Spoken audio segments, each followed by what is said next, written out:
Okay, welcome everybody to a combined meeting between the Huntsville, North Alabama chapter of the Society for Technical Communication, the Huntsville, Alabama L5 Society, and the Technical Writing Program at the University of Alabama at Huntsville. We are very fortunate to have not only one, but 6 esteemed writers of spaceflight history talk about their craft. Tonight, we will learn about their journeys in researching, writing, and publishing stories from many who made the science and discovery of space more tangible. To begin, we will have a few opening words about each host organization, an introduction of our guest moderator and panelist, David Hitt, an introduction of each author on the panel, and then the panel discussion. A Q&A will be held after the panel discussion concludes, and we will have social media information for each panelist at the end. So a few house rules: please keep your microphones muted and your personal cameras turned off for the duration of the event. This will ensure that sound quality is as good as possible and that all panelists can be seen. You may submit questions using the Zoom chat module at any time, and those questions will be read to the panelists once Q&A begins. Okay, so let's begin. Hello, my name is Heather McCain, and I'm president of the Huntsville, North Alabama chapter of the Society for Technical Communication. We are known locally as STC-NA. First, STC-NA is the leading professional resource for technical communicators in North Alabama. It was formed as a chapter in 1959. Second, STC advances the arts and sciences of technical communication. STC members come from various industries and roles, and members can join local chapters and special interest groups, or SIGs. Third, STC membership provides opportunities for ongoing learning and professional networking. Members have access to a society member roster, a job bank, and an annual salary survey. Educational webinars and online courses are available to members for free or at a reduced cost. There is an annual STC 2020 Summit Conference, which brings professional technical communicators together for a week of networking and learning, and 2020 was entirely virtual. And locally, we have meetings from January through December, except for the summer months. Prior to April of this year, our meetings were on location, but we are changing to have more of an online meeting presence. Lastly, there is an event coordinated by Dr. Ryan Weber for UAH and the STC-NA. It is called the Rocket City Technical Communication Mini-Con. This event focuses on networking and learning from professionals in our local community. So we hope to see you at an STC meeting in the future. If you would like more information, please contact us through our website. And remember that STC-NA partners with volunteers to help them build their careers. Thank you.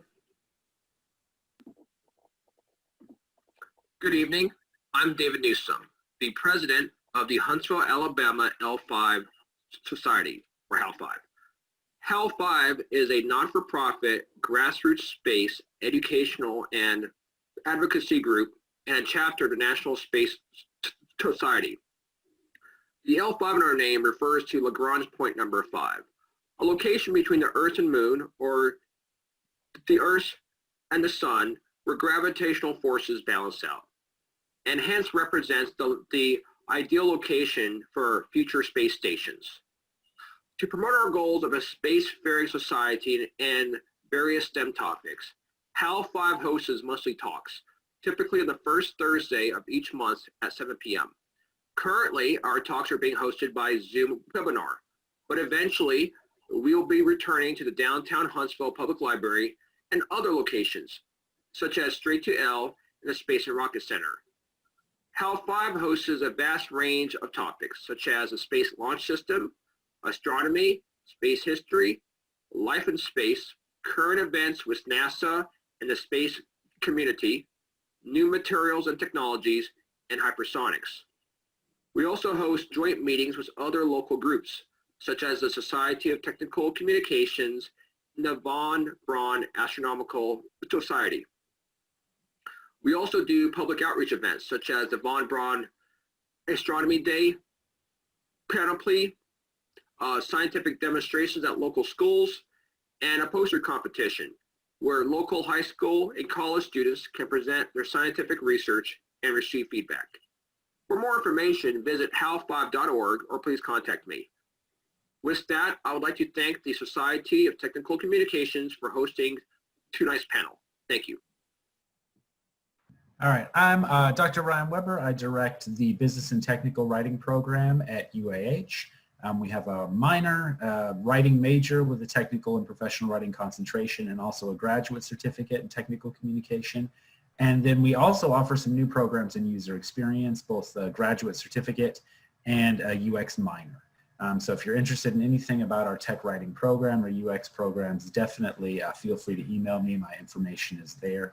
We also host interns in local organizations if you have any need for technical or user experience, technical writing or user experience interns. And so thank you so much to STC and HAL5 for co-hosting this event with us. We're really excited to hear from these writers. The other thing I'll be doing tonight is I will take questions for the writers. So what we can do is if you want to put your questions in the chat, I will collect the questions and I'll ask them at the end of the event. Unless there's a super pressing question, and then we can interrupt the presentation, but I'd rather just keep the dialogue going. And also, if you have a question for a particular author, please put their name, in the chat to say this question is for so-and-so. So I will collect the questions.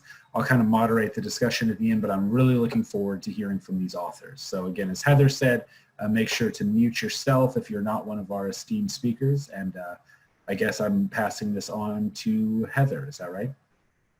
Hi. Thank you, Ryan. Okay, everybody, now let's introduce David Hitt, our moderator for the evening. David Hitt is co-author of 2 books, Homesteading Space, The Skylab Story, written with astronauts Owen Garriott and Joe Kerwin, and Bold They Rise, The Space Shuttle Early Years. David currently works as a payload engagement strategist for NASA's Space Launch System rocket, a contractor employee with ASRC Federal. David is a recipient of the Silver Snoopy Award given by NASA's Astronaut Office. A former newspaper editor, Hitt is a native of Huntsville, Alabama, and holds a bachelor's degree in journalism from the University of Mississippi. David is past president of the Huntsville-Madison County Historical Society and director of an improv comedy troupe. He and his wife, Rebecca, are guides for the Huntsville Ghost Walk, and they participate in the annual Maple Hill Cemetery Stroll. So welcome to David. Thank you so much, Heather. Normally I would say that it's a pleasure to be here, but in a very weird sort of way, it's a pleasure tonight not to be here. When we started talking about this event back in the before times in February or so, it was going to be myself giving a talk, and I wasn't entirely sure how I was going to entertain this illustrious crowd for the proper length of time, but because we're living in a very bizarre world, instead I have an incredible group of authors here with me that we ordinarily probably wouldn't get to Huntsville, Alabama on a Tuesday night. And also, I don't have to wear proper pants. So it's a real win across the board. Let me start by just kind of giving a brief introduction to the folks that I have here with me. Before I introduce the authors, let me introduce the series. The thing that we all have in common, the thing that kind of joins this panel, is that we are all authors for the University of Nebraska Press's Outward Odyssey series. At 19 books and counting, Outward Odyssey series may well be the most comprehensive collection of spaceflight history ever written, spanning from the earliest experiments with rocketry to the future of private spaceflight to robotic probes hurling through the dark void of the solar system. The series captures the human experience of space exploration, the what was it like. With me tonight, we've got, I believe, Colin Burgess. Colin, did you arrive? There is a Colin online. I don't know if it's our Colin. All right.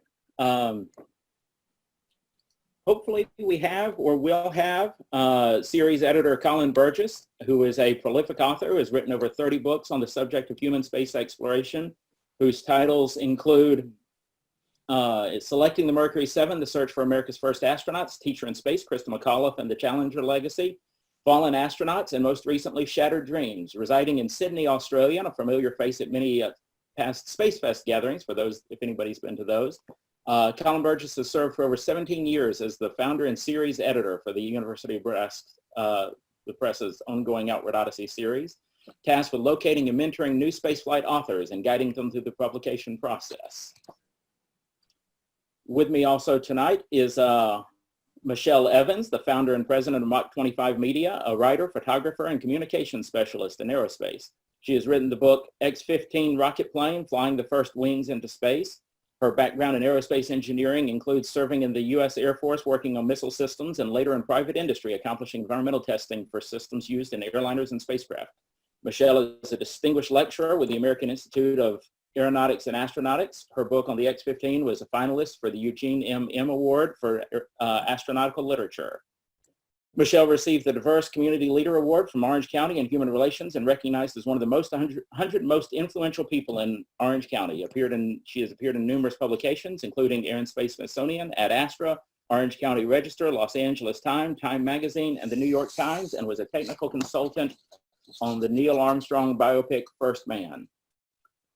With me also tonight, Frances French brings international experience in relating science, engineering, music, astronomy, art, and wildlife to general audiences through classes, workshops, public speaking, television, and documentary productions.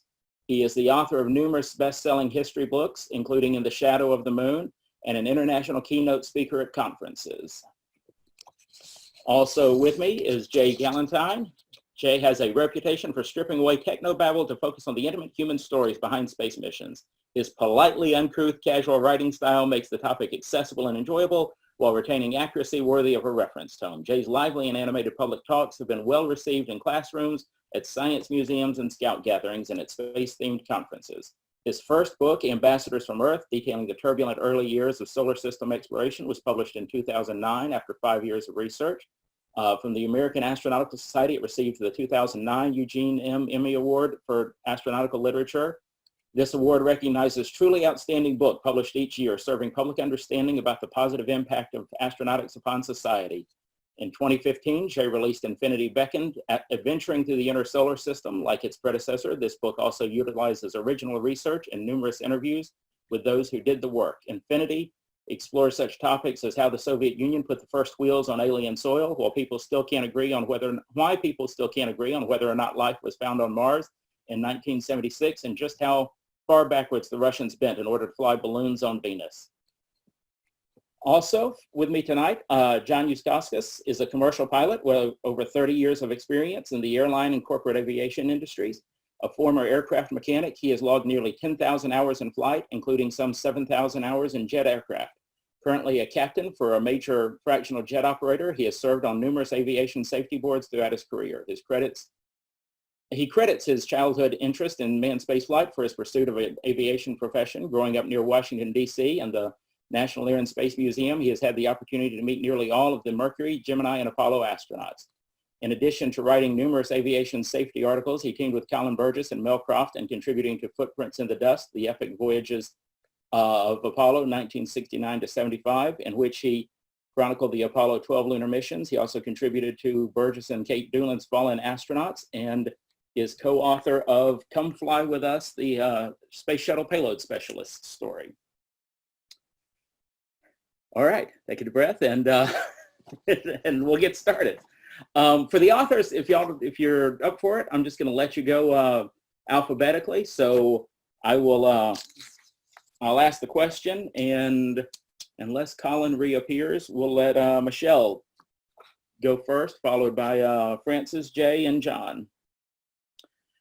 First off, to provide some context for this group as authors, who are you when you're not being authors? What is your background, and how did or didn't it prepare you to write these books? I know I just did the lengthy bios, but if you can kind of give the how did you get here version of the story, that'd be great. Michelle, kick us off. Well, my background, of course, is I was in the Air Force and an engineer and aerospace industry, but always wanted to be an author, so that's always been my first love. I love writing. I'm also a photographer, and that keeps me quite busy too, at least when it's safe to go outside. I'd say right now my big passion is associated directly with the X-15. I've been having a great time talking about that. I go all over the place, again, when it's possible, to do my talks on the X15 and to just pass on the legacy to other people as much as I can. So that has been my passion for the last several years since the book came out. So I'd say that's my number one job is working in that realm.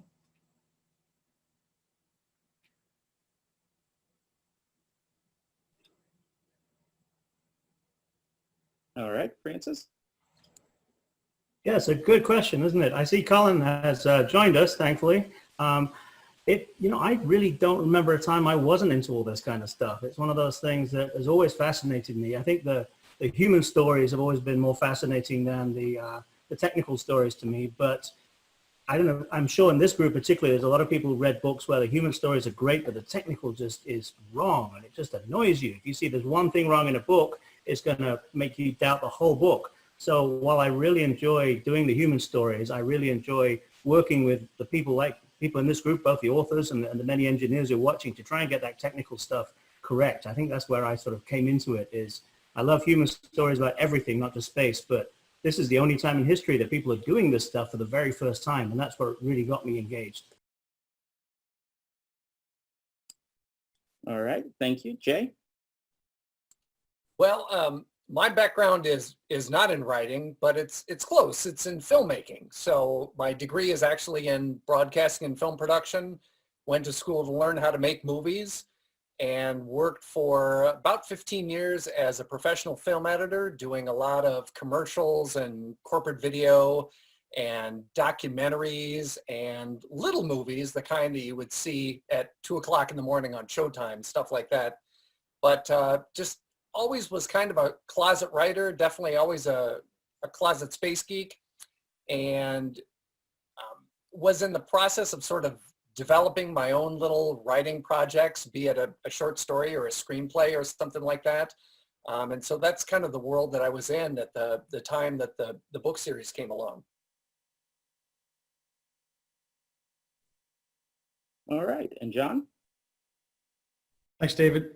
As you mentioned in your introduction there, I grew up in the DC area, always around the museums, seeing the actual spacecraft and the hardware when I was a kid from the 1970s on. And that kind of fueled my desire to get into aviation myself.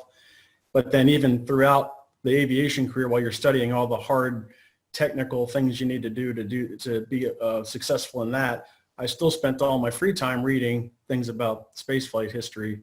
So the two, to me, always kind of went together hand in hand. Very, very fortunate around 2008 to get involved in this series and finally have a use for all the knowledge that I had stored away in my brain that I was wondering what I was going to do with one day. But it's been very rewarding. So. All right, thank you. And Colin, do we have you here now? I think so. Can you hear me? Oh, brilliant. Yes, wonderful. Little technical problem at this end, but I'm fine. So repeat the question, David. The question was kind of, who are you when you're not being an author? What was your road that led you to this path? Oh, goodness me, a long path. But initially, the flight of John Glenn back in 1962 is what spurred my imagination and enthusiasm for studying spaceflight history.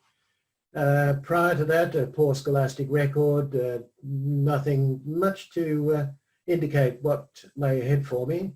But there was enthusiasm, and I enjoyed writing short stories. And eventually this interest in spaceflight history and writing came together as the basis for the Outward Odyssey series. All right, thank you. And for myself, I started in high school. I had dreams of being an aerospace engineer. In, I want to say, 10th grade, I was unfortunately a little more interested in the girl sitting in front of me than in Algebra 2, and accidentally became a journalist instead. Thought that I had to make the decision between doing this writing thing, this communications thing, or doing the whole space or NASA thing, and chose the writing communications route.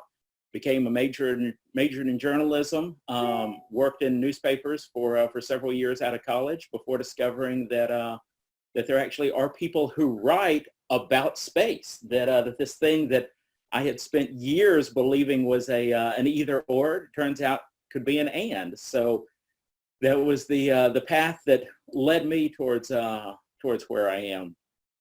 Some of you touched on this in the answer to the last question, but how did your books, these books in particular, come about? What made you to decide to write about the subjects that you have? Colin, don't feel obligated to explain each book individually. Okay, you want me to go first? I started writing articles about aviation heroes and such, and then I got involved in space programs with people such as Paul Scully-Power, the Australian-born oceanographer, and we put together a book on his life. And I really got the writing bug about that.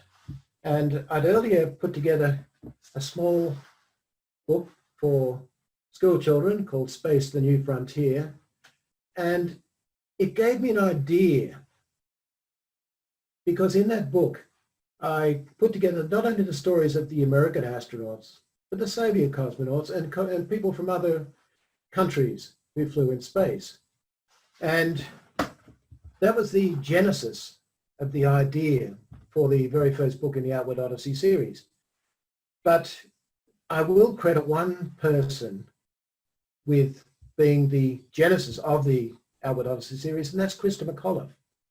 Surprisingly, I know that there's some raised eyebrows going on there, but when Krista's mother put together a book called A Journal for Krista, I got in touch with her and we corresponded for quite a while. And I said, I'd like to write a book for high school students about Krista's life.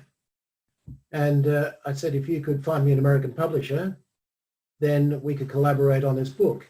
She invited me to come to Massachusetts with my wife. We did. We stayed with Grace Corrigan for several days. And when the manuscript was ready, she submitted it to her publisher, the University of Nebraska Press. They loved it. I wrote another book for them called Fallen Astronauts, along with Kate Doolan.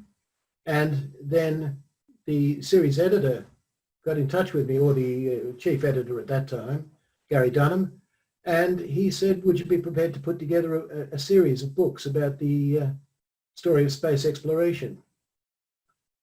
We came to an agreement. As I said, I had no editing background, nothing like that, but enthusiasm. And that was the very beginning of Outward Odyssey. I can explain more about it later on, so I'll give other people a chance to chime in. All right, Michelle, why the X-15? Well, I grew up with the X-15. You know, I grew up with the space program, being born in the mid-50s. It came along about the same time I did. But looking at the television coverage and everything, it was all happening on the East Coast of the United States. And the X-15 was happening not too far away from where I lived here in Southern California. And it also turns out my dad worked with the space program here. His territory included places like Edwards, China Lake, those sorts of places. And he used to take me along as a kid. I first went with him on a trip when I was in kindergarten. He picked me up after school one day and said, hey, I'm heading up to Edwards and would you like to come along? And that got me hooked. Going out there to the high desert and seeing this stuff happening for real was so different than watching it on television. So I've had this passion for the X-15 for so long.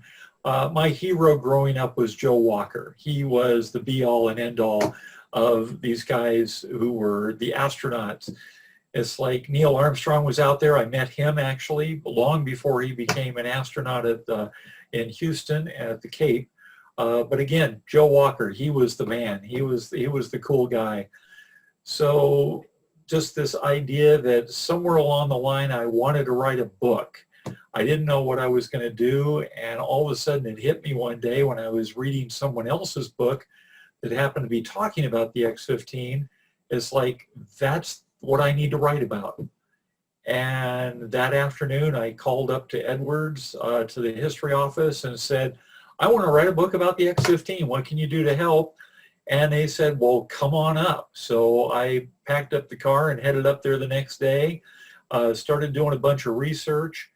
And then he's like, well, you know, Milt Thompson, he's one of the X-15 pilots. He's still over in the astronaut or in the flight office. Would you like to talk to him? And of course, I was not prepared at all for doing an interview that day, but you don't turn down an interview. So it's like, sure.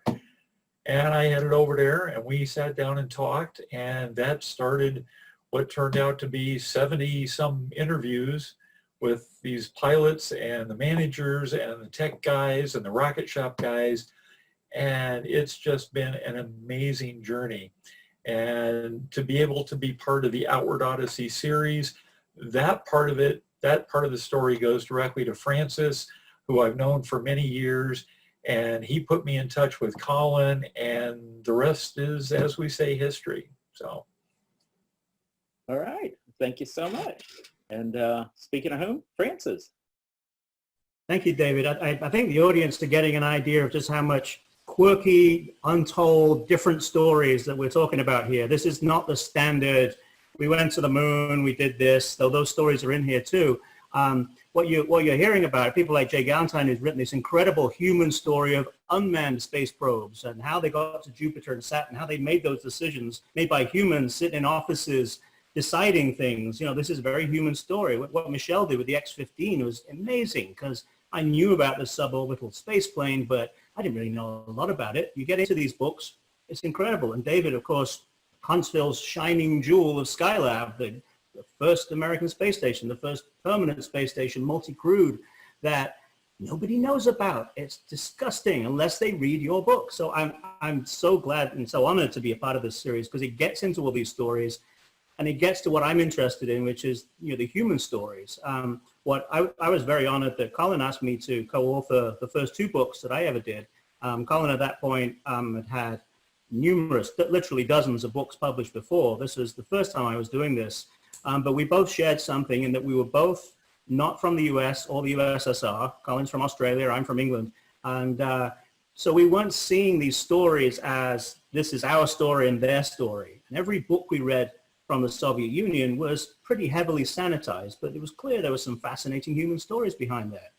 Every story we read from America was, we did this, and then there are these evil others, the communists who we're fighting, and you know they're doing their stuff, but those are the enemy. And there's a certain point we thought, well, okay, the Cold War is over at this point. Who were these people? Because you look at folks like the first person in space, the first woman in space.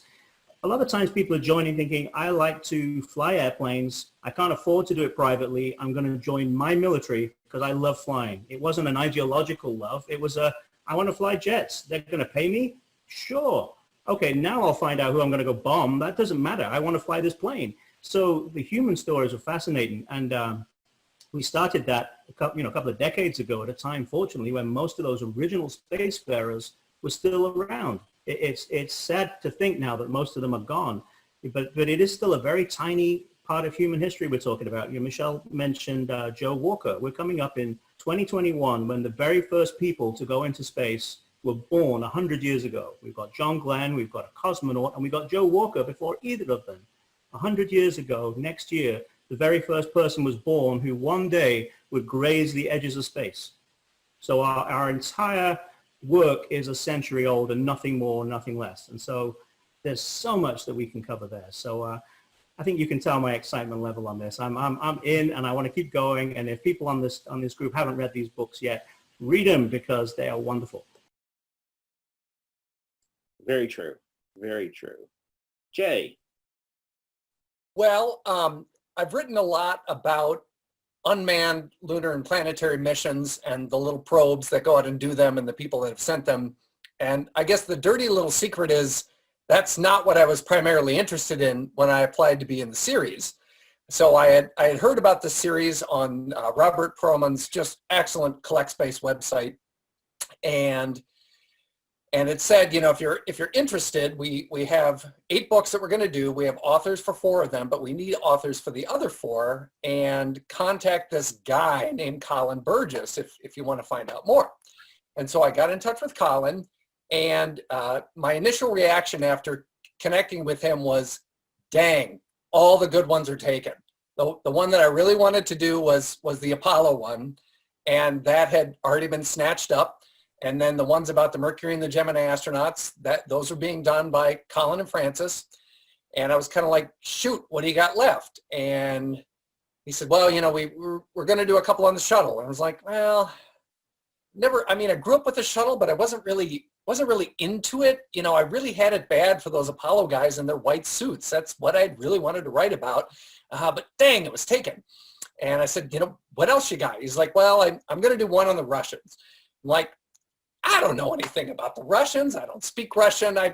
No. What else do you have? He's like, well, I've got this one on space probes. And I'm like, I think those are the chapters that I skipped over in all the Apollo books that I read. You know, there would be a chapter on like the precursor missions and finding the way for the Apollo journeys and Surveyor and Ranger and this stuff. And honestly, I always skipped over those chapters when I was reading the books because I wanted to get to what I thought was the good stuff. And so I went to my local library and I got a whole bunch of books on just the planets and exploring the solar system. And I felt like there were a lot of unanswered questions in there about what we've been talking about over this whole series is really the backstories of the people who have created these things, the people who are actually doing the work. I kind of felt like that was missing from these books. And I eventually talked to somebody who talked to somebody else who put me in touch with one of the people who was an engineer on the Mars rover, Spirit and Opportunity. And I'm like, Chris, what can you tell me, you know, that I haven't been reading online or whatever? And he was like, let me tell you, there was this one night, it was 3 o'clock in the morning and we're all dead tired. We've been sleeping in the halls. We've been living off ice cream bars. And I went to do an integration test at 3 o'clock in the morning and I plugged it in like this and it was supposed to plug in like this. And I thought I had shorted out a $300 million rover. And I was like, holy cow, I've never heard that. That's the kind of story I want to write. And I'm like, I think there could be really something here, something new, something that's a contribution. And so I scratched all that together into a proposal. And by the time I finished writing that proposal and sending it off to Colin, I was just in love with this whole idea of creating these machines and sending them off. And that's how I got here. As many of these as we've done, I don't think I've fully heard that stories before. So allow me to formally thank you for passing on the shuttle book because I was the beneficiary of that. So thank you. John, what's your story? Well, Jay's a tough act to follow there, but I respond like him. I responded to the Collect Space call from Colin, you know, to help out with the Apollo book. And sorry, Jay, I was one of the guys that got the job. I guess I replied within about 3 minutes of it posting. But Footprints in the Dust was a great, for somebody like me, this would be my first creative writing experience. Great training wheels to get into it and learn what it takes to, each of us were limited to about 40 or 50 pages for each one of these missions. And in that little bit of word count, you think, oh, I can do this, no problem. But then once you get into it and you realize how sharp you have to be as far as the details and getting the story right. Interviews are a big part of that. A lot of research is part of that. But then you've got it finished. You think it's perfect. You send it in, and then the wonderful Francis points out a glaring error in your script there that you're like, how did I get that wrong? So Footprints was a great learning experience.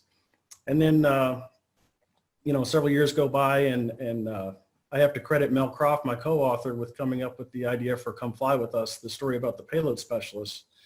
And Colin put the two of us together and said, would I be interested in working with Mel? And I said, sure, that's a great idea. Like working with Mel. And at first, though, the payload specialist story sounds like one of those things that it's going to be hard getting people to want to read that. Coming up with a good title, I think, was key to that book being successful. But once we got into it, again, like Jay was saying, once you get into these stories and get to know these people and do the interviews, it's amazing. They haven't written their own books, or somebody else hasn't written a book about that subject before. Another great thing about the Outward Odyssey series is that it allows people to delve into these other aspects of spaceflight history that probably otherwise wouldn't have been done. And I think when it's all over with, one of these days, whenever the end of this project comes, I think this is going to be the premier reference to space flight. When everybody goes to look for the history, they're going to look to this series because it's just, it encompasses so much more than anybody else has ever been able to do. You listen to all of these stories and you kind of hear the the variations circling common themes, and yeah, you really hit on. I mean, the Outward Odyssey series at its heart is books that probably otherwise would not have been written by people who probably otherwise would not have written them. So we owe a huge debt of thanks to Colin as authors for the opportunity, and as spaceflight aficionados for the wonderful series that's been created. My story with homesteading space was not terribly dissimilar. I was working at the time as a NASA education writer, doing research for what was going to be a 1,000-word long 3-part series on the history of Skylab. In the process of researching, this little tiny short thing I'm going to write about Skylab, kind of had the thought, man, there's not a lot out here about Skylab. Somebody should do a book about it. And it took about 8 months before I realized that person was apparently me. And Colin and I were connected through my co-author, Owen Garriott, but also through, as others have said, the Collect Space website.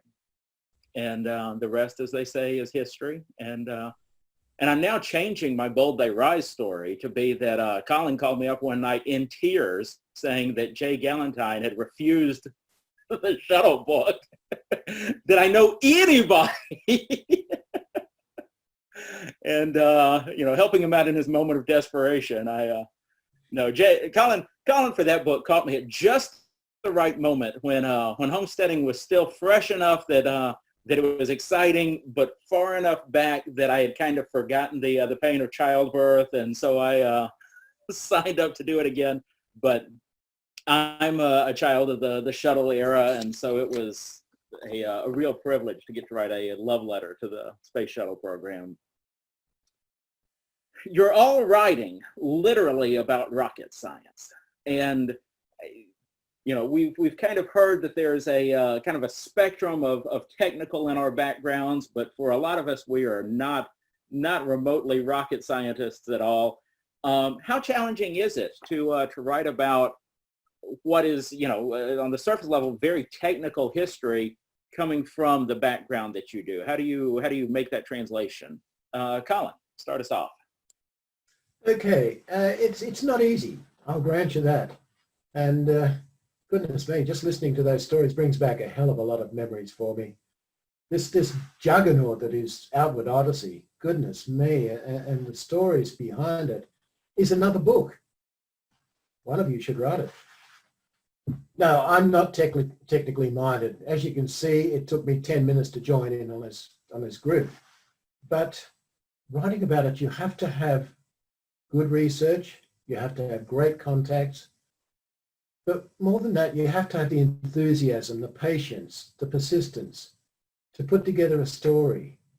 And at the beginning, when you're not known, when you write to people and you want their stories, they don't know you, they know nothing about you. It becomes easier as time goes by and you establish these contacts. Now I can approach literally anybody in the space world and they will get back to me, because not necessarily me, but the Outward Odyssey series has created a reputation out there. And I'm beholden to these guys for the work they've done, the enthusiasm they've put into this. But no, I'm not by any means a technician. I'm not a pilot. If I want to know about piloting an aircraft, I'll contact Pam Melroy and say, okay, I'm going to land a T-38. What do I do? Put me in the driver's seat. And that's the way that these books come about. That you contact people, you get their stories, and they're always very human stories, which is how the series came about. The mandate of the series is to be the human story of space exploration. There have been glitches. If you wanted to know about a technical issue when putting together the first couple of books with Francis, we'd never tackled a serious book like this before. And because there were dual authors involved, we just split up the book into the chapters we wanted to write. We helped each other. And then Francis sent me a photograph.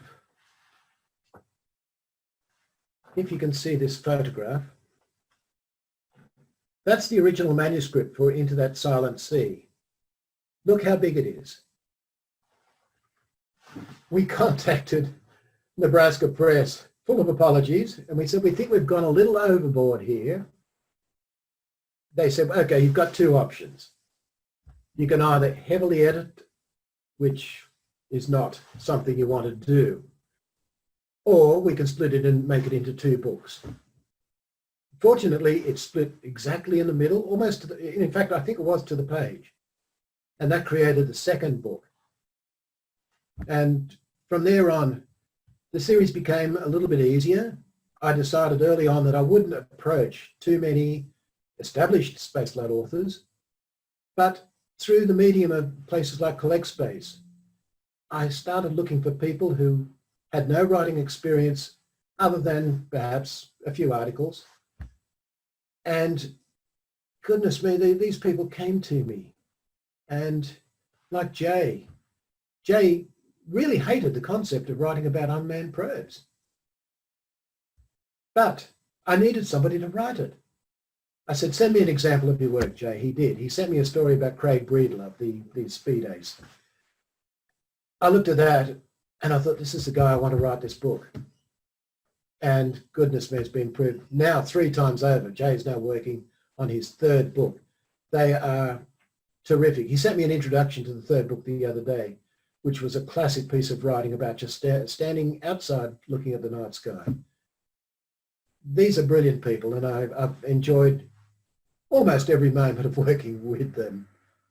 And so somebody, I can't become president of the United States, but I can become series editor of Outward Odyssey.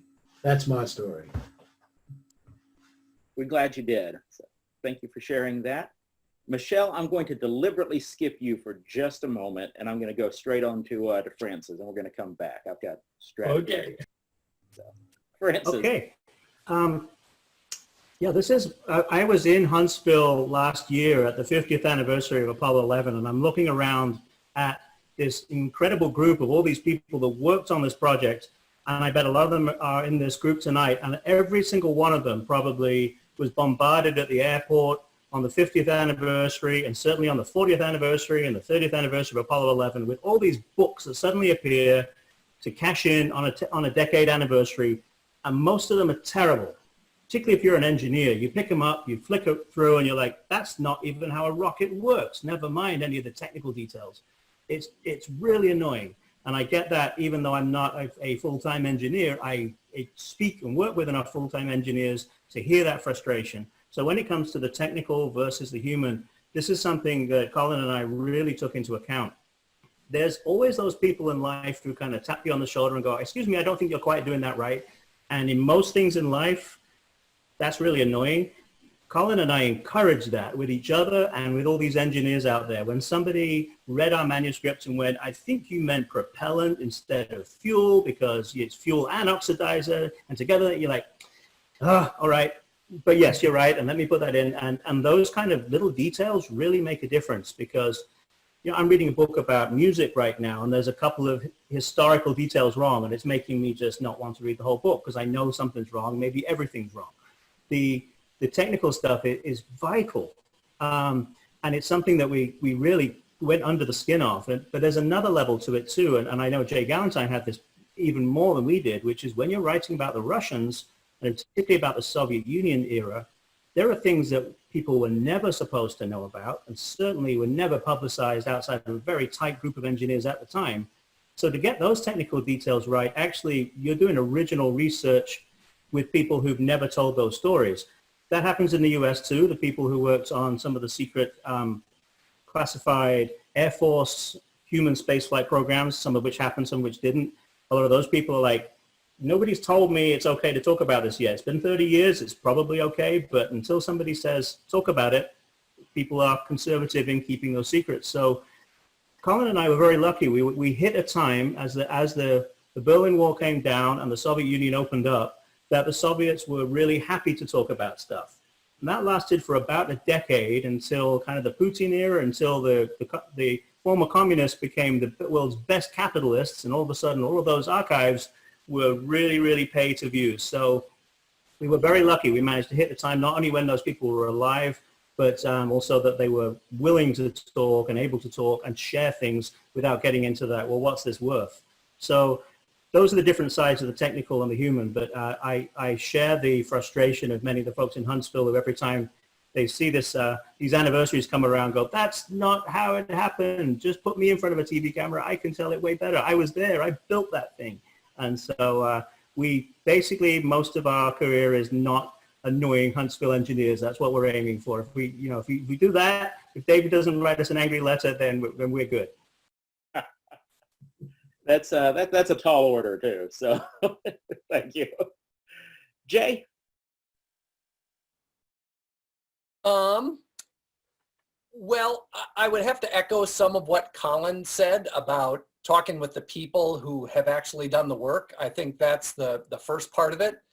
And what's interesting, at least in a lot of the circles that I've run, is those people, those engineers, don't always seem particularly capable of simplifying the explanation themselves. I'm working with a gentleman right now who has been researching this interstellar phenomenon called plasma waves. And it's been a real struggle the last couple of months to understand what plasma waves are, how they form, how they propagate, and why in the world should we even be bothering to study them in the first place. And he's told me straight out, I don't know how to explain that in layman's terms. And so I just keep getting avalanched with all of these like dense papers about, all the math and the physics and everything. But I think the first part of being able to explain these in, I guess, sort of layman's terms or not so technical terms is to have an understanding of them at some level. I think the biggest challenge that I had until plasma waves came along was understanding the chemistry and the biology of the Viking life detection experiments. That was a real challenge for me. I thought I did well with chemistry in high school and college, but then I got deep into this stuff and I'm like, this isn't funny. I really need to be able to explain this. And I just happen to have a family friend who is a chemistry professor at the college level. And we would get together on these camping trips and stuff, these family trips, and we would set aside maybe a couple hours each day for me to just sit down and say, okay, let's talk about pyrolysis, let's talk about gas chromatography and everything until I understood this stuff. So that was at some level anyway, never at the level that he does, but to at least understand the mechanism of it and whatnot. I think that was the first part of the challenge. The second thing then is for me anyway, you got to swallow your ego and you got to put this stuff out to people and have them react to it. They're going to tear it down. Sometimes they're going to get upset with you, but I have to send these drafts out to them. And I always tell them, these are at your mercy. It's like, this is a draft. This is something for you to react to. I'm sure that there are areas where you're not going to be happy about this. And indeed, on the Viking life detection experiments, I worked with every single surviving member of the core biology team for those Viking experiments. And I had like multiple hours long phone calls with these people, just getting dressed down to the skivvies on all the things that I did not have correct, getting these long diatribes in the mail with just like so much red pen over the drafts that I had sent out to them and everything. But you send out the successive drafts and they get a little smoother and you're able to sort of introduce them at that middle schoolers level and make a little bit of progress. There's less red on the next revision. And you finally get to the point where you understand it at some degree and they're saying, yes, this is correct. And you go from there. All right. Thank you so much. All right, Michelle, I'm going to come back to you now. And simply because you, of all of us, kind of, arguably closest to this world. So that translation equation, I'm curious if it looks a little any different from where you're sitting. So how would you answer this question? Well, yeah, it's interesting because, my career for over 20 years was in the aerospace industry. I worked on actual rockets in the Air Force, and also when I was in private industry after getting out of the service, actually did even a little bit of work on the space shuttle itself, which was pretty cool. Nothing like being able to crawl around in the back end of a space shuttle with the engines pulled out. That was a pretty amazing experience. But one of the people that was a real role model for me was Carl Sagan. And he was one of the smartest darn people in the room, whatever room you happen to be in. But he knew how to talk to people and get them engaged and be able to explain the most far-flung science things you could think about and get them excited about it. And I decided when I wanted to write my book on the X-15 that I wanted to write that book in the way that Carl Sagan would have written it.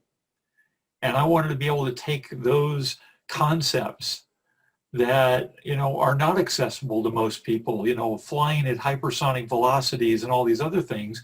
And I wanted to make sure that people understood them. And I think I succeeded. I hope I succeeded. And it was a challenge. It really is a challenge for anybody who's in the business, so to speak, to make sure that you can talk to other people. You have to make it relevant. I mean, that was the thing with Carl, is he actually got a lot of flack from other astrophysicists and scientists and stuff saying, why are you talking down to people? Why are you trying to explain these things? It's not up to them to know this. We have to know it. And as I say, I subscribe to that idea that he said that if you can't explain it to the person on the street, what is the point? What is the use of it? And so I was very honored to be able to talk with these guys, get their stories, and to be able to translate those stories in a way that was accessible to everyday readers. And I think I've been successful in that. I've run into so many people. I ran into a 16-year-old girl in Walmart one time when we happened to be talking to somebody about my book, where she came running over there. You wrote a book about the X-15? Oh, that is so cool and stuff. And it's like, if I can reach the 16-year-old girl, then I have done my job. So there you go. You and Jay have touched on a thing that's kind of been in the back of my head for the last few years. Working on the Skylab book, working on the Space Shuttle book. I'm working on books that start with both of these, major human spaceflight stories programs as development programs before the first launch. Fast forward several years later, and at the time, I'm former newspaper person, education writer, not a technical person at all. Fast forward a few years later, I'm now working on a major human spaceflight development program myself. Looking back at those early chapters of both of those two books, there's a part of me that's like, oh man, if I had known then what I know now, I could have done this completely differently. And then like 5 minutes later, I have the realization, but that would have been a bad idea, right? I now have a much better engineering understanding of the things that I was writing about then. But if I had written them that way, then like you and Jay have touched on, they'd be inaccessible. Nobody would want to read that. I'm kind of in a way, blessed that I was more ignorant than lucky or something. So it's very, very much an issue I empathize with. John, how about yourself? Yeah, on the technical side, Mel and I do have technical backgrounds. I'm in in aviation and aviation safety and maintenance and all that. So I had some of that aviation background. Mel was a scientist in the geology field. So in a lot of ways, we were kind of the perfect team to write a story about integrating scientists into the astronaut corps and learning how to fly on the space shuttle as basically passengers. So that was, from that perspective, I think we brought some good background to it. Obviously neither of us were involved in the space program or engineering or anything like that. But like others have said, you find that the astronauts themselves aren't really great technical speakers. They have a hard time relating things in ways that people can understand. So that's our challenge, is to bring that to the reader and make it enjoyable to read and entertaining. The other thing that we found, I think, is as time passes, they have fewer and fewer recollections of how, exact details of how things worked back then too. I just recently did an interview with Bob Stewart, and if you get in, he can tell you all about the experience of flying the manned maneuvering unit in great detail. But as far as technical specifications of the unit and how this worked or that worked or what the pressure was on a tank, that was a long time ago, and he'll admit that to you, as you're interviewing him. So that challenges you to go back and do your own research and get those technical details right. So that's the way I look at it, is the more we get to know these people and the more that they branch out and get other people involved based on your reputation, these are their stories and they're trusting us with them. So we want to do right by them. We want to produce a good product that's going to impress the folks that we interviewed, as well as the readers too. So we do our best to fill in the blanks where time passage has kind of caused those details to be lost. All right, thank you so much. So the ratio of people who say, I'd like to write a book, to people who have actually, in fact, written a book is weighted very heavily towards the former. What's the secret to becoming the latter? Colin, start us off. Okay, well, it's very hard for me to pinpoint where the inspiration to write books came from. I know I was dabbling in short stories and interviewing some Australian aviators and putting their stories together for an airline magazine. I'd never really contemplated writing a book. I thought it was beyond me, and I think all of the participants here would agree with me that they find the thought of putting together a book daunting. Surprisingly, once they get into it, as several of them have found, they suddenly sweep past the contracted number of words by an enormous amount, simply because they're so enthusiastic about writing about this subject. And the hardest thing is for them to curb this enthusiasm, to bring the manuscript down. There's a Jeffrey over in Ireland at the moment has just gone through that exercise. He had to basically cut his book by a third, but it'll be a better book for that. I had the same experience in my very first book, which was writing about some Australians who were in coal debts. I put it into the publishers and they said, okay, you have to reduce it by 40,000 words. I had no editing skills up to that time, but I know that the book became a lot better for it. It was tighter, more compact, the stories worked better, the characters I introduced, it all just came together.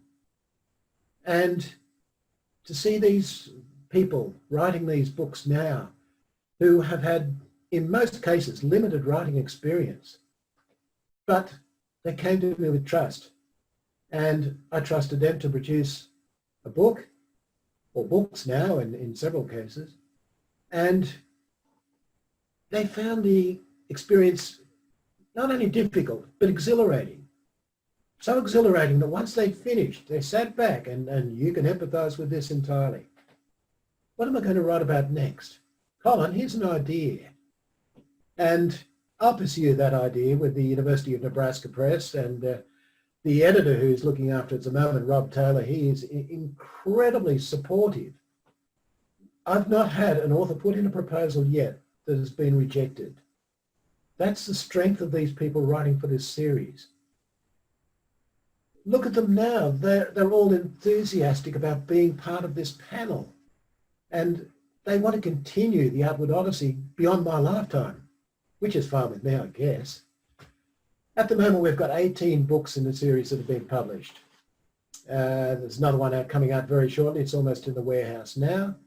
And there are several books either being written or in the publication process right now. So if the series was to end right now with the books that are in the offing, there'd be 26 books. It started out as 8. And I was wondering at the time, how in the name of hell are we going to get 8 books on this subject? It continues. I keep getting people writing to me saying, I haven't written a book before, but I'd love to write a book about this subject. And I encourage them. Sometimes badly, but for the most part, look at the series. Look at the stories that have been told that would have been lost. Again, I refer back to Jay. I believe him to be the Tom Wolfe of unmanned exploration, planetary exploration. He's done an enormous job with a subject that most people consider dry and over-technical. Probably his sales don't reflect as well in his books as in the more popular subjects. But by God, they're mighty books. John once explained to me how Elliot C. and Charlie Bassett's aircraft crashed, and we put that into the revised edition of Fallen Astronauts. He nailed that story so much better than my research had found out. And Francis, it's always been, we've known each other since the mid-80s. We've always gotten on enormously well. I'm so glad that we put together those first 2 books in the series, and he continues. All of them are continuing. I haven't had one person yet who've said, that'll do me. And thank God that that's the largely unspoken story behind the Outward Odyssey series.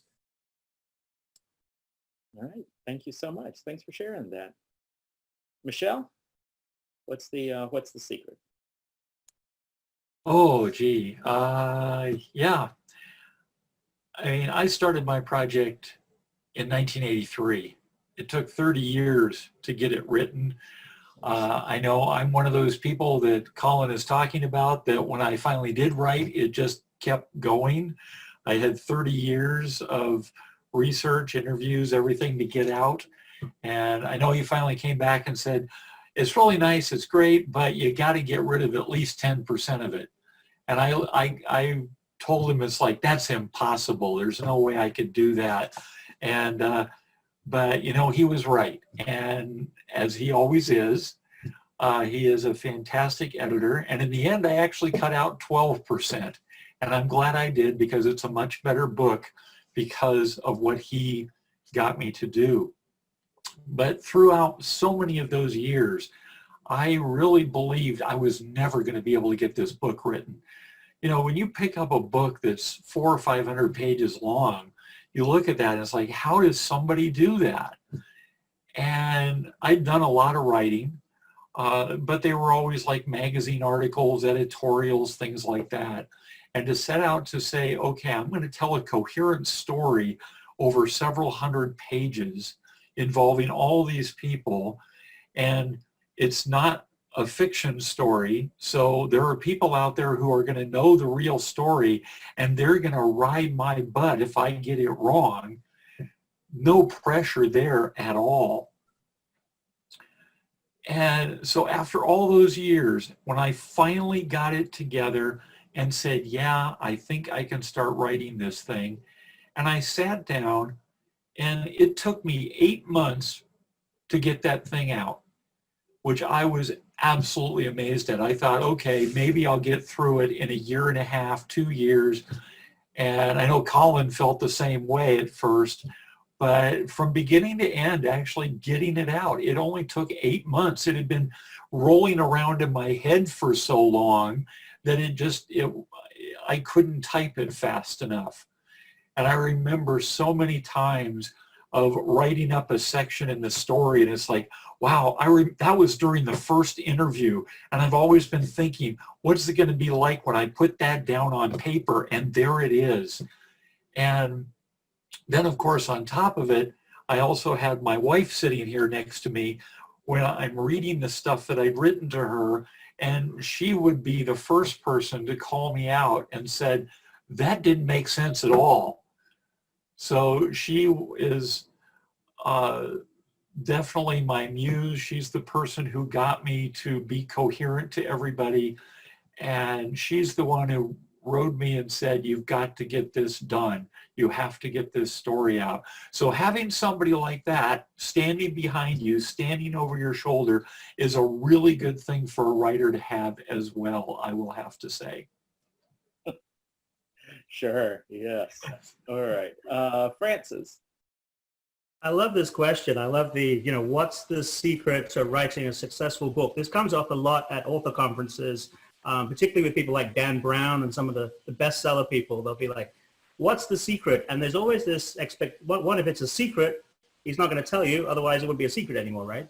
But also the question tends to be like, do you have special pens? Are they to your left or your right? Do you have a yellow piece of paper or blue? And what do you write on? What time of day? Is there a cat with you? It's always ephemera, as if you get all these things around you in the right order. All of a sudden this book will magically appear. And of course, it's nothing like that. It's hard. And my understanding is tonight we're talking to a group of world-class engineers who know how engineering works. And to use, as we're all using tonight, analogies, you never see the world-class engineers go, I'm going to build this rocket. Here I go. I'm going to start from the bottom. Okay, I'm at the top. Here's the rocket. It all works great, right? I'm assuming because I'm the world-class engineer. I just started at one end. I've done the other. You test, and it fails. You test up to the limit, and it crumbles somewhere along the way, but you know where that limit is. You know that, okay, from there, I can't go any further than that I can try it just about there. You work as a team. You listen to your teammates. You are honest with each other. You say, if it doesn't work, if something's going wrong, if there's a mistake, tell me now without any penalty, rather than it blowing up in orbit where we can't work out what the hell happened to it. And then we go, oh, 6 months ago, I was too scared to tell you that rivet was in the wrong place. You have to rely on your team. You have to rely on feedback.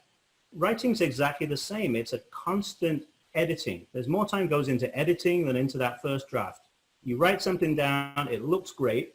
You leave it a few days, you come back and you read it again almost as if you're a stranger, and you go, well, that part's okay, but oh my God, that part doesn't make any sense to me, and I wrote it this week.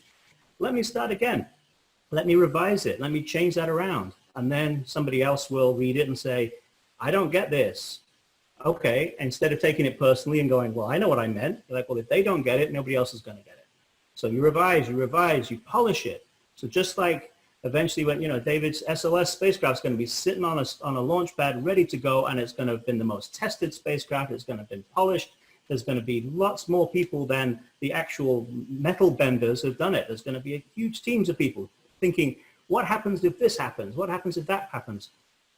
Writing books is pretty much the same. You keep working at it. You keep changing it. You expect to go wrong. You expect your ideas to get ripped apart. And at the end of this up all night, intense process, you end up with something that you're proud of and you're polished and you feel good at sharing with the world. All right. Jay? Well, I mentioned at the top of this panel that I used to edit movies and television shows. And when I got deep into my first book here for the series, it occurred to me how similar the process was actually of writing something at this scale, how similar it was to editing a feature film, and little feature film, not a big one. But what was interesting to me was how you attacked both of them in these little bite-sized nibbles. At least for me, anyway. It's discipline. It's not really thinking about the big picture on a day-to-day basis, but it's like, what do I need to do today? What's some little thing that I can knock off, a little bite that I can take that's going to move me down the road on this project without thinking really, really big. I mean, you can't sit and think every day about, oh my gosh, I'm only this many words in, and I'm only this far through my timeline, and I still have this decades of history that I still have to go through. You've got to take it in smaller chunks like that than thinking about like the grand picture. That's really been the secret for me, if there is a secret. I remember on the first book getting to the point where I said, if I have 15 minutes, even in the morning between finishing brushing my teeth and walking out the door, if I have 15 minutes, I can accomplish something in that time period. whether it's responding to somebody's email, making a backup of my work. If you don't have backups, you all should. Something like that. Just taking those little bite-sized chunks every day. So that's really what if there is some kind of a secret, that's what it's been for me. Is like, what little thing can I bite off today that's going to move me down the road? You're very close to what I was going to say. The secret to writing a book, the secret to having written a book, is to have written a book. That really kind of is how you do it. Like I talked about, when I started working on Homesteading Space, I was about a year and a half out of newspapers. I sat down several nights in a way, plowed away, wrote.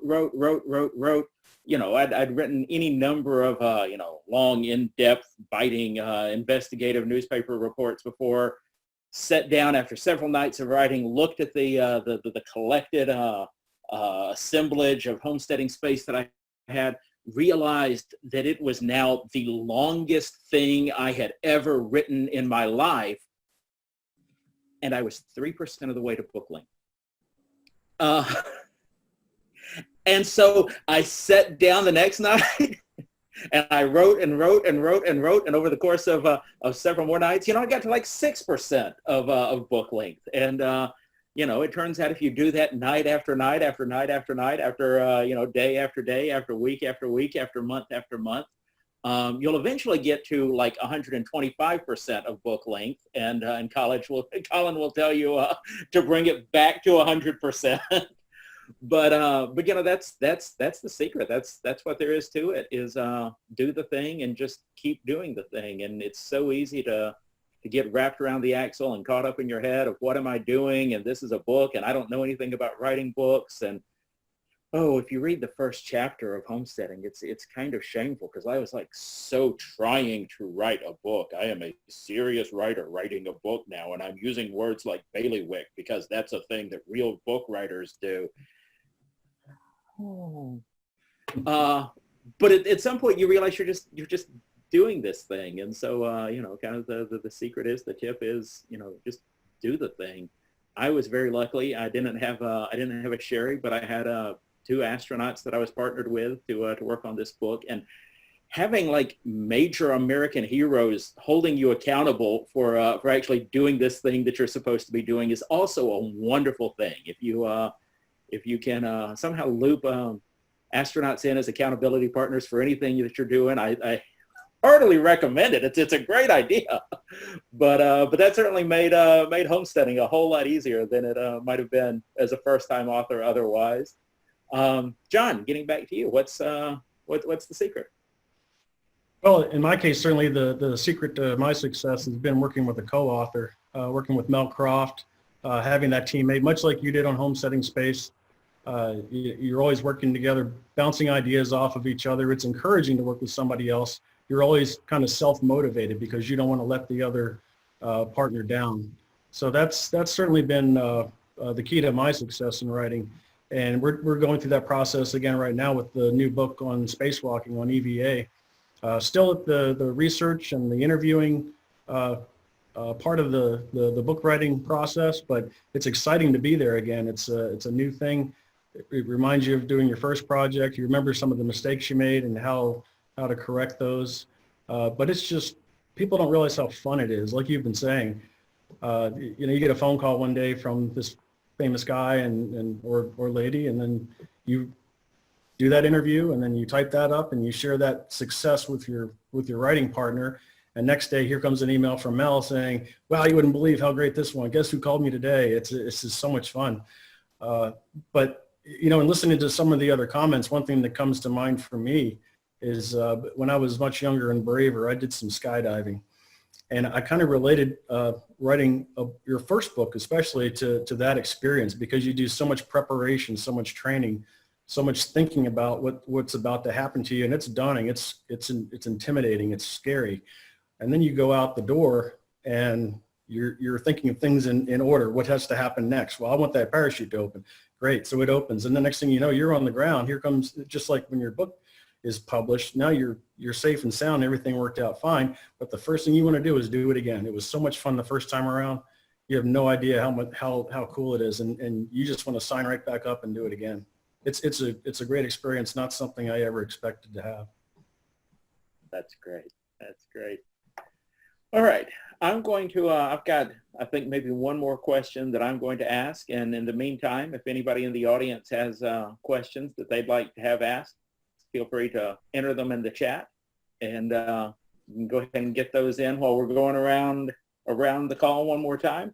And that is, I just want to hear, just give me your best story. One memorable behind the scenes, just moment that people wouldn't expect in the process of writing these books. And Colin, you can start us off. Well, I think I've been through a lot of the stories associated with the beginning of the Outward Odyssey. There are a lot of stories to tell, and off the top of my head, nothing really stands out because everything is extraordinary. Everything is wonderful. I've had fights with authors online and over the phone. I've had fights with the University of Nebraska Press. But the wonderful thing about it is that at the end of the day, the postman will arrive in my house with a package. There'll be a book in it, the next Outward Odyssey book. And I'll pick that up and I'll look at it with pride. Not only because of my participation in it, the early participation, but because this is the work of somebody that I've contacted who has been through the process, through the information that I've divulged. I've encouraged them, and that is always the surprise for me, is to receive this package, to put it on my shelf, and to know that in a way this is a legacy. This is something, when I was sitting in school back in the nether times, when I could not have envisaged writing a book or even writing an article. So it's something that, I guess, if you're talking about surprises, it's a surprise to me where the whole Outward Odyssey has progressed to. It's become a monolith. You've heard all of these authors saying they've written their book. It's published. Great. What am I going to write next? Be my guest. Come up with an idea. And John and Mel, Jay, Francis, David, Michelle, you've all been there. You've all had that enthusiasm. I'm still waiting for Michelle to come up with a second idea. So is there a surprise story that I can tell? It's a surprise based on the fact that this whole series has been so incredibly successful. Its longevity is amazing, and its future is somewhat assured. I continually wake up in the morning and think, this can't be my life. This can't be happening. I'm living in another world. I can't be living in a world where I've written books, where other people write books. I've encountered work with a major US publisher. It's totally amazing and surprising, and here I sit. Thank you so much. Michelle, give us a quick behind the scenes story. Well, God, there are so many. Every one of the interviews that I did was just so special. Sitting in an ice cream parlor with Neil Armstrong in the pouring rain, talking to Admiral Forrest Peterson, the guy who commanded the USS Enterprise and flew the X-15 and such like that, sitting in his kitchen when he's got a robe on covered with cat hair. I mean, things like that you don't expect. Going up to NASA at Edwards and being invited up on Christmas Day by X-15 pilot Milt Thompson and flight planner Jack Koff, and sitting in Milt's office, sharing stories, all of us eating brownies that I brought up that day to celebrate Christmas, and no, they were not those kind of brownies. But I think my absolute favorite story is probably the day that I got 17 X-15 guys together in one room, and had him telling me stories and having the camera running and trying to catch all these people all around. And there was specifically one story that one guy started about how he went in one time and he found this really cool pipe that was just the right size that he needed.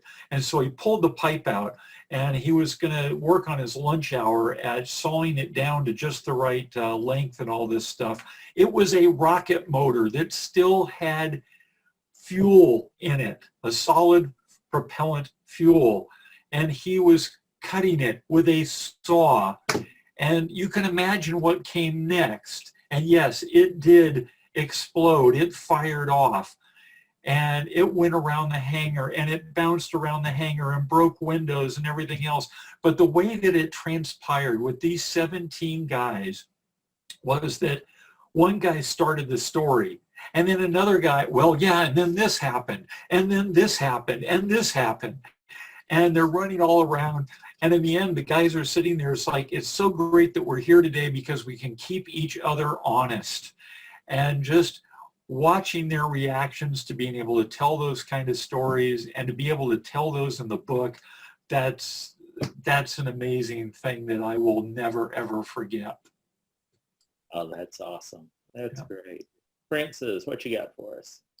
Well, of course, the best behind-the-scenes stories are the secret ones, are the ones that you don't tell and you never will tell. And I think that's part of the key too, which is after a while, word gets around with all of these authors that you've done your research, you know your stuff, you're trusted.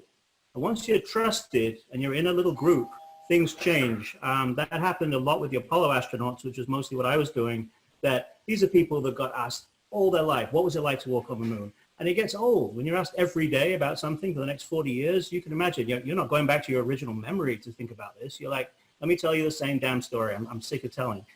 But if word gets around that you're okay, things change. And there are moments to me that are priceless. I'm sitting in my office and I get a phone call. Will you hold the phone for Senator Glenn? Yeah, okay, I'll stay on the line for John Glenn to give me a phone call to clarify something I've asked him on a technical issue to clarify. Spent a day with Neil Armstrong, realized a day in Neil Armstrong's life is not worth walking on the moon for because of the constant insanity around that poor guy. There are insights like that you get. It's very hard to nail down, but when I read the question you wanted to ask us, my first thought was sitting in somebody's house who went to the moon but didn't walk on it. Al Worden of Apollo 15 got to spend 6 days around the moon, 3 of them totally on his own, as an ambassador for human experience, looking out on the side of the moon where the earth shine isn't reaching it, the sunshine isn't reaching it. It's totally dark apart from the sheen of the Milky Way and this sort of bite taken out of the universe, which is the darkness of the moon. The only way you can tell the moon is there is where the stars stop. And he's talking about something he's feeling in his gut at that moment as he's floating totally alone for 3 days, looking out at the universe. What does this mean kind of thing? You don't necessarily get the answers in that moment, but 30 years later, sitting in a bathrobe in his house as he's kind of going through these experiences, you begin to get a sense of, we can write down technical stuff, we can imagine what it's like, but until we are literally the most remote person in humanity before or since, further away from any other human beings in history before or since, feeling what that feels like, to chronicle that, to get that down on paper from somebody who's since passed away, that to me is priceless. And I felt honored to be the conduit to get a story like that on paper, because it's only a very sliver of human history that people ever did that, and most of them have passed away already. And if we don't get that down on paper now, we will never get a first like that again. We're going to go back to the moon with your rocket, David, but they won't be the first. And there's something about the first that really gets into your DNA. So I'm honored to have been in the room for moments like that. Amen. Jay, what you got for us? There have been a lot of stories, David, a lot of them. I was a third of the way into my first book, and I had one of my interview subjects so upset with me that he wrote a 3-page complaint letter to the publisher, the executive director of the press, and I thought my career was over. I thought it was over before it started. Eventually, we worked everything out and got on the same page and ended up being good friends. You've probably heard that I got sued on that same book. That was certainly a bit of an adventure there. It's just, the personalities that you run into are just, they're just amazing people who are doing this work. One of my favorite stories is I was doing research at the JPL archives, and I had left a phone message for Rob Manning, who is one of the senior level engineers there, who was intimately involved in landing the rovers on the surface of Mars, all of them. And I'm just sitting there puttering away through these documents that are 40 years old. My phone rings, it's Rob, and he's like, "Hey, what are you doing right now?" I'm just sitting here doing research. Well, let's go walking around. And 5 minutes later, Rob Manning is coming up to me, and I'm like, "You have nothing better to do than to walk." It's like, "Where should we go?" And Rob, if you don't know him, is a guy who only operates at 100 miles an hour. There's off and there's 100 miles an hour, and there's no needle that flows in between. And so he just starts walking, and he's like, "What do you want to see? Do you want to see the Mars yard? Have you ever seen the Mars yard?" I'm like, "No, I've never seen the Mars yard." "You know, we have a spare rover there. Let's go see it." And, and he's got like all the keys to the kingdom, and suddenly we're in there. And it's like, "Hey, great picture of you with the spare rover, Jay." "Yeah, Rob Manning took it, chief engineer." Just a crazy personality. If I had to pick one story, though, it would certainly have to come back to Van Allen. Is sitting in the office with James Van Allen in May of 2005, asking him about discovering that the radio signals from Sputnik 1 were definitely not coming from Earth. I still firmly believe that he was the first person to really confirm that the signal from Sputnik 1 was actually coming from orbit. And his office is like an episode of Hoarders. I mean, there's just crap everywhere. And the dude stands up, walks in a straight line over to a shelf, pulls out his notebook from October of 1957, flips it open to the page, and starts reading his notes from that night and how he cobbled together spare parts down in the hull of a scorching hot ship that he could like plug into the radio system on the ship and record this stuff onto the little needle on the graph, and then telling me about it. That would probably have to be my number one. The fact that he had at 91 just a razor sharp memory of this, and that he could walk directly to his notebook and read from it, really stands out strong for me. Oh, wow. Yeah, thanks for sharing that. John, you got a story for us? Well, I think the audience can probably pick up that most of our stories, the most memorable things involve the people that we were interviewing and working with. And if that tells you something about this group, is one thing, we'd probably happily trade places with any one of them to have some of the experiences that they had. So my story is similar to that. Mel and I don't live in the same part of the country, so we did all of our writing virtually. But we did get together one time in Washington, D.C., and we went to the Udvar-Hazy Museum there and had a couple of interesting experiences on that weekend. We're standing there looking up at the Space Shuttle Discovery, the real ship. We saw the instrument pointing system from the Skylab 2, or the Spacelab 2 missions, and we're looking at all this hardware, and my phone rings, and it's one of the manned spaceflight engineers, one of the Air Force engineers that was assigned to a classified mission. And he called me, and we had talked by email a little bit, but he was finally getting around to agreeing to talk to me and do an interview. And I'll never forget one of the questions he asked me as he was getting ready to hang up. He said, "Well, John, let me ask you, how do I know that you are who you say you are?" And it struck me when he said that I'll bet a lot of quacks come after these guys sometimes and ask silly questions. And he wanted to make sure I guess I wasn't one of those people. So I reassured him and gave him some references and things like that. And the interview went great, and he was a great help with the book.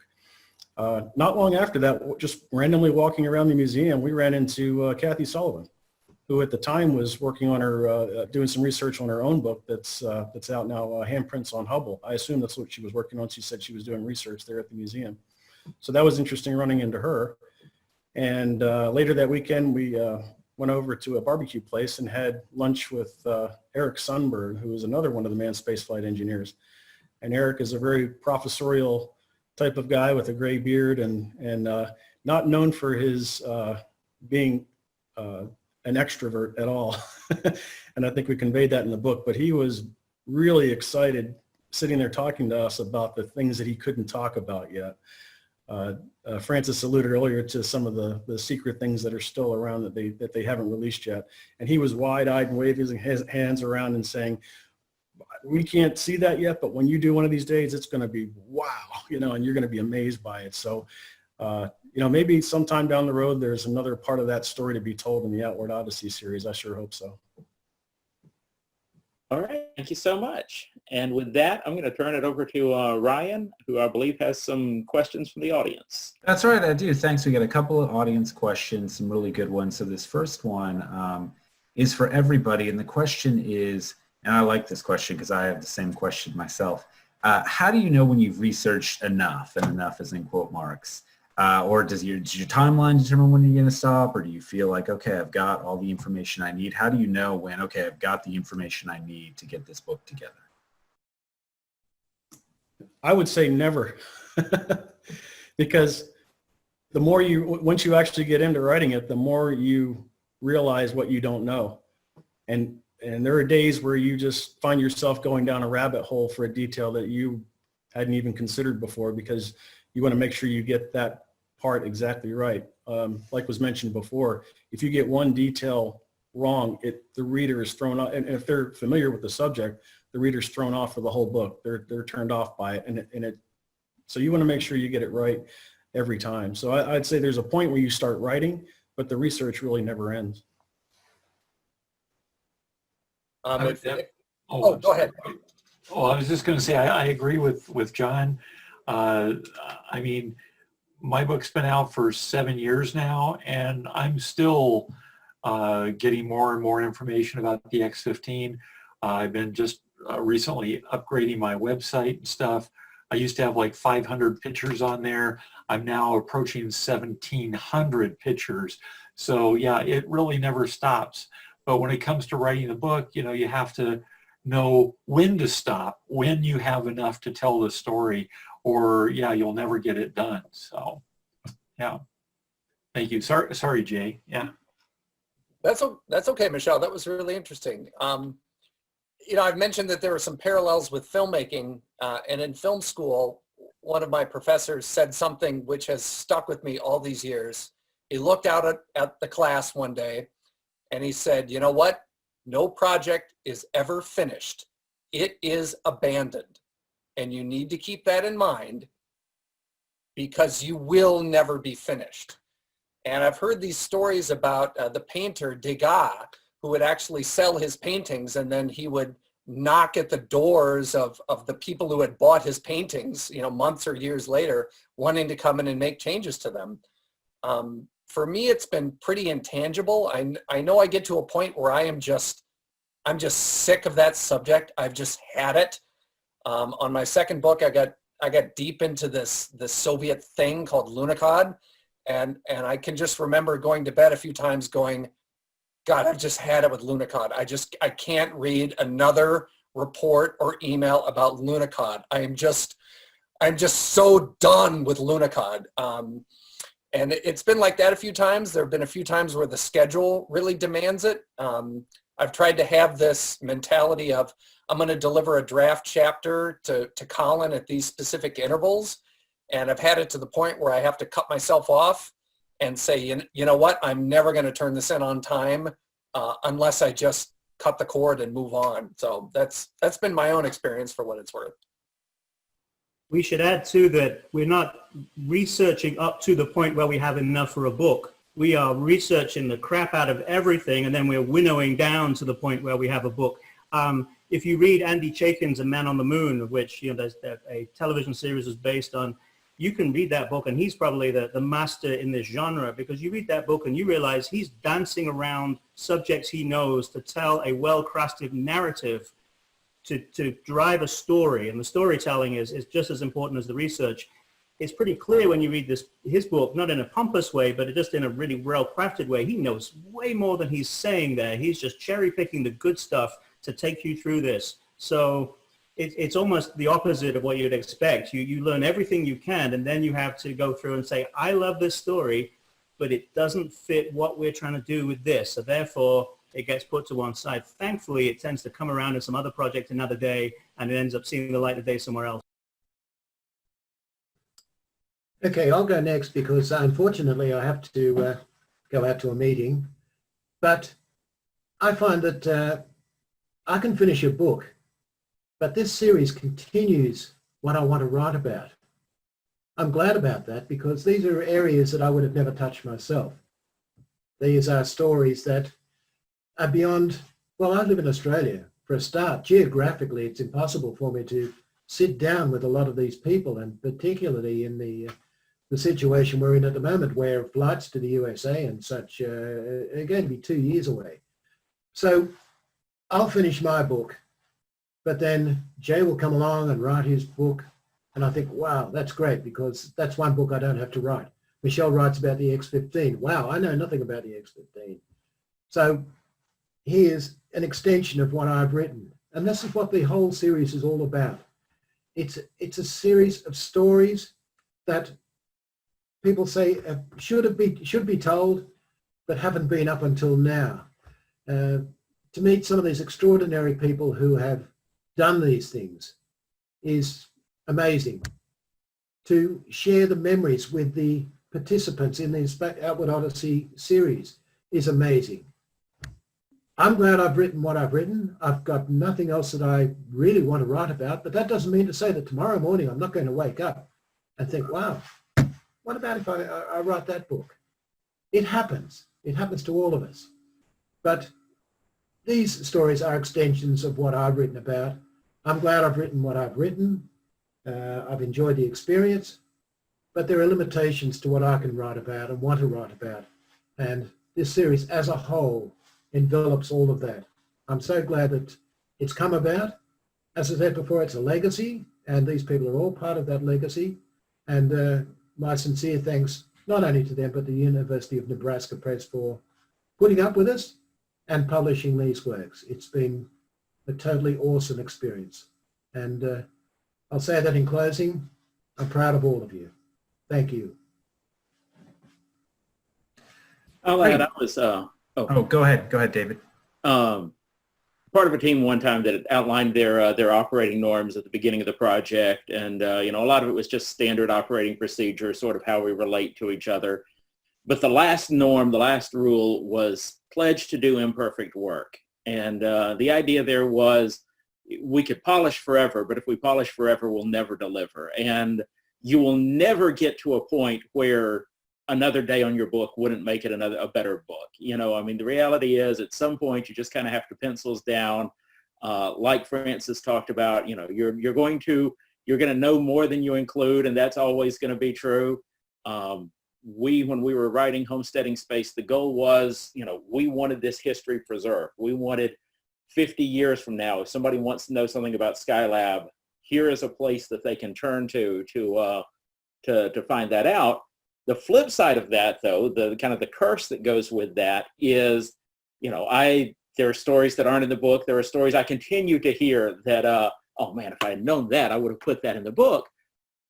And for each of those stories, I was born 2 years after the first crew launched to Skylab. I'm younger than the people who flew on Skylab. I'm younger than the people who were involved in Skylab. Odds are I will outlive everybody that touched Skylab, and I'll carry those stories forward. But some of those stories that I heard, that I learned, that I never put, that we didn't put in Homesteading, there's a non-zero chance that those disappear when I die, and that's kind of a it's an interesting burden to carry. But you've heard everybody here talking tonight about during the course of their projects, during the course of their books. They've talked about not only the people they talked to, but the people who laid eyes on the manuscript, right? The people who, either the co-authors or the editors or the experts or whoever, the wife, the whoever that laid eyes on that manuscript. And that can be such a valuable tool for that, because it can be hard to let go. It can be hard to be impartial when it's your baby, and having those other eyes that can say, step away from the manuscript, put the keyboard down, can be a very valuable thing. I was very blessed to be working on a book about Skylab with people who were on Skylab, and at the point where they said, yeah, we've told the story. Okay, you've told the story. All right, great. And then we have one more question, and this one is a broader question for everybody again, kind of thinking you've all written about the history of space.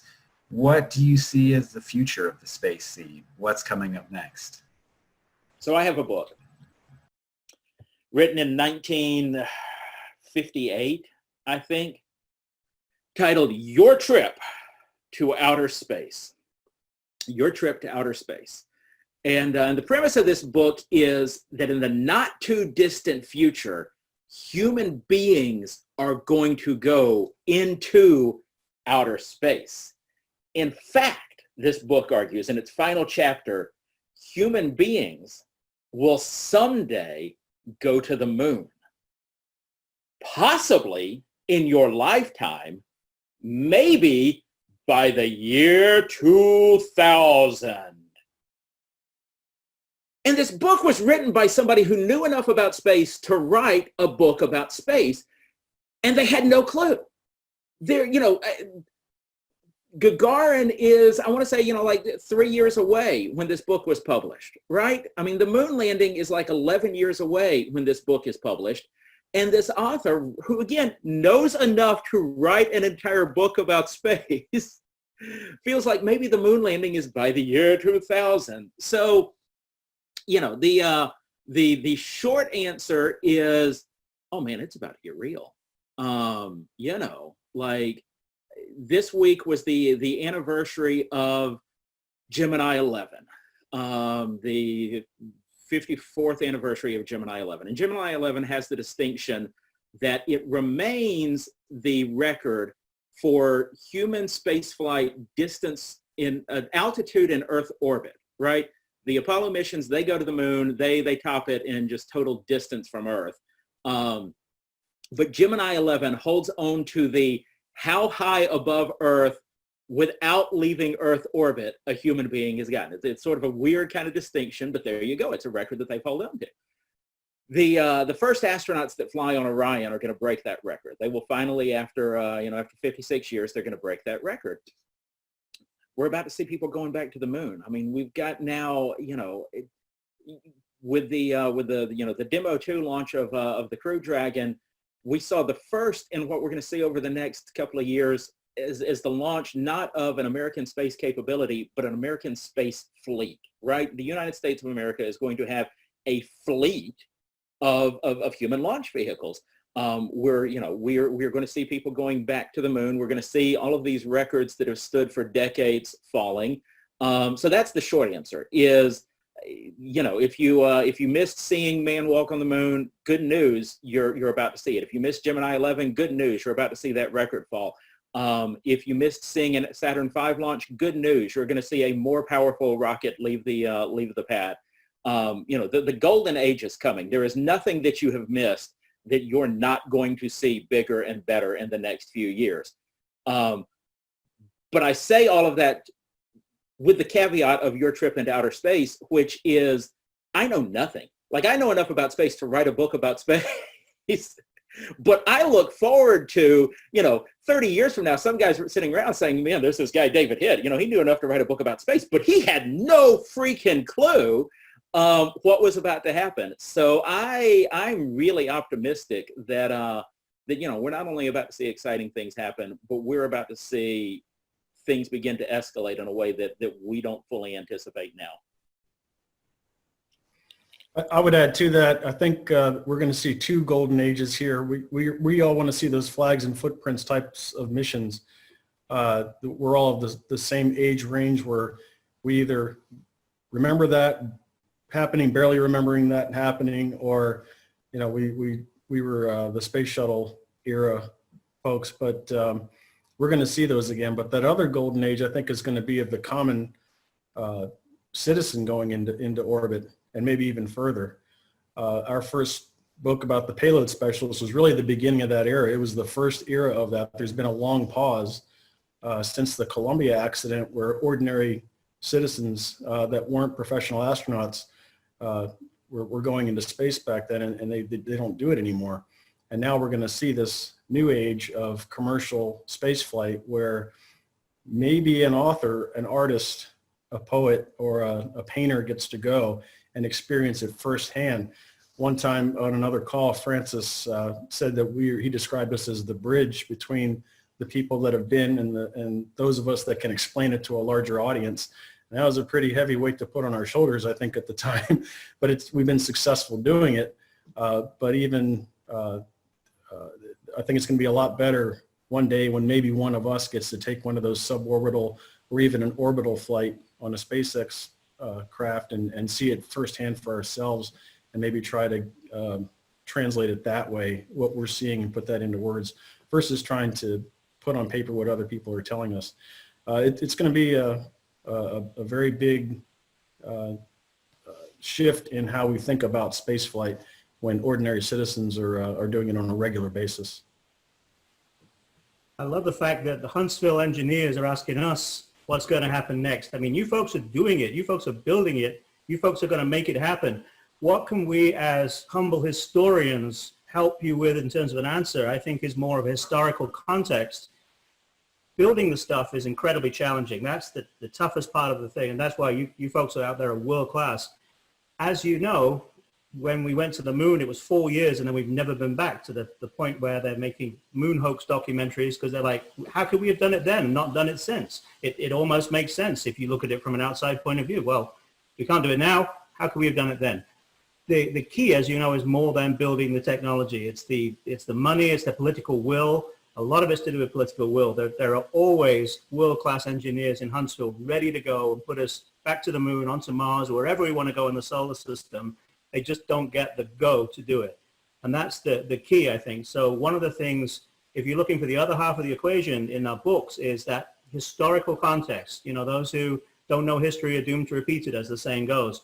One of the things you'll learn in David's Skylab book is the mistakes that were not learned from Skylab when they came to do the International Space Station. Skylab was an exercise in learning, okay, if I'm going to float over there and turn on that experiment, and then I've got to go all the way to the other end of the space station to stop something else, I can't get back to the other end in time to stop that thing. Why don't you just give me a list of stuff to do today? I'm very smart. I mean, I have astronaut on my business card. I'm pretty smart. I can work it all out. But there's some guy on the ground saying, no, you've got to do it in the order I have it. They learned that on Skylab, they forgot it, and then they learned it all over again painfully at a cost of millions of dollars a day on the International Space Station. So the key, I think, is to read books like ours, learn what happened, and then you might learn the key, not only for the incredible engineering you're doing, but how to actually make that happen out there in the world of politics and endless budget cycles and political will and all that kind of other stuff. And if you haven't got the message in this too, like if you live in Huntsville and you're space interested, or you're an engineer and you haven't read David's Skylab book, you're not really into space as much as, you've got to read that book, because I'm not saying it's going to gnaw at you at night tonight and you're not going to get enough sleep until you go hit that order book, but it's a Huntsville Bible of space, and it's amazing because that's the place that it happened. That's Huntsville's golden contribution, more than the Saturn V in many ways, because it's all Huntsville. So read that book, you'll learn what you need to do next to get all this hardware that everybody's building actually going and out into space every month. Yeah, I'll say that it's something that's a wonderful idea, is these people that are out there who are building the things that are taking us further out into space. The Elon Musks and the Jeff Bezos and people like that who said, hey, I've got some money and now let's do something amazing with it. And being able to hire the engineers that are coming out of places like Huntsville and stuff like that to make that happen.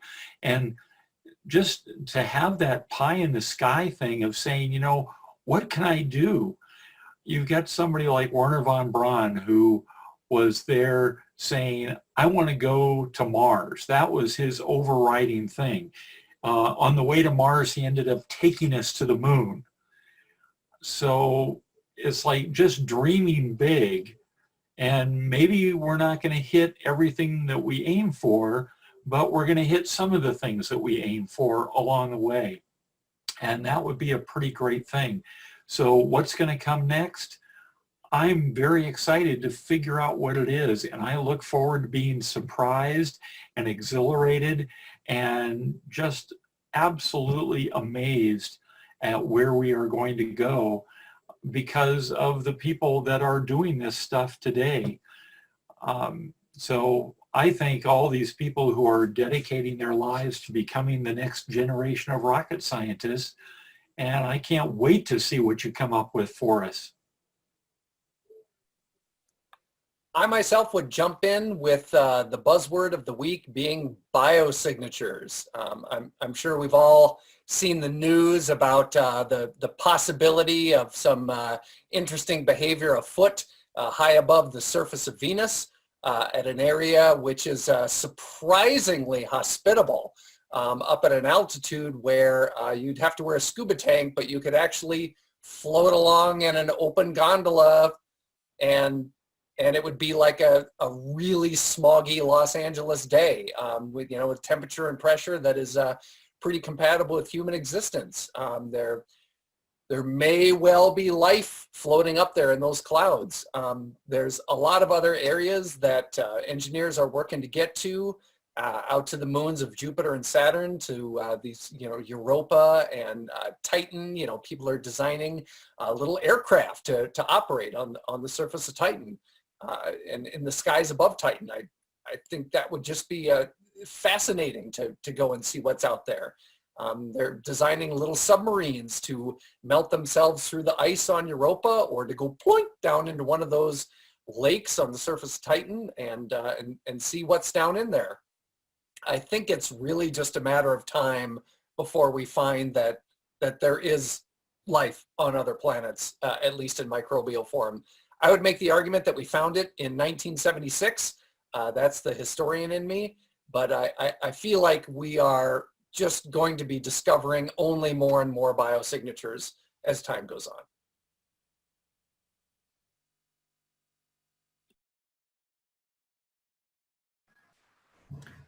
All right, great. Do we have any other responses to that one? I believe that's all of us. Okay, great. That's all the questions that I got. This was a great discussion. Heather, do you want to jump in with anything? I'm totally amazed by your presentation tonight. Your enthusiasm really is motivating me to just read. We learned about the right stuff. We heard about the Outward Odyssey series, the good, the bad, and the ugly of writing and editing histories of spaceflight, insights on writing about human experiences and technology that nobody knows about, and we learned about bathrobes with cat hair. It was such a fun and inspirational discussion. I'm really thankful to you all for hosting for us, so thank you. And this was wonderful. And everyone, special thanks to HAL 5, STC-NA, and University Alabama at Huntsville for teaming up to make this event happen. Everybody, please take advantage of the social media that's on the screen now, and we will be publishing a recording of this to YouTube within the next week, and look for our email. But again, thank you everybody for your time and your dedication to writing about space flight history. Thank you so much. It's been a pleasure being here tonight. Thank you. This was great. This was wonderful. Thanks so much, everybody. Thank you. It was a great presentation. We appreciate it. Good night, everybody. Bye.